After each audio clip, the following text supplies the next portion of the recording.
নমস্কার। সুদীপ ঘাটা ফেসবুক পেজে আপনাদের স্বাগত। তো আমার একটা প্রশ্ন ছিল আপনাদের কাছে। এখন ইউটিউবার বা ফেসবুক ওর মাপকাঠিটা জানা আছে কি?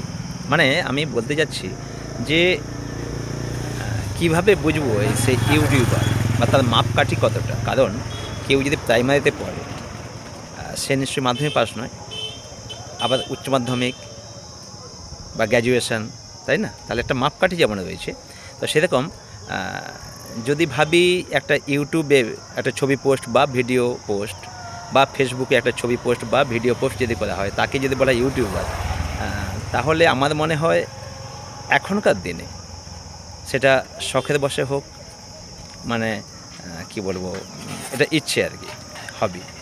তো তাতে কিন্তু প্রায় 90% মানুষ কিন্তু তাহলে সবাই কিন্তু ইউটিউবার। কিন্তু আপনারা কী বলেন?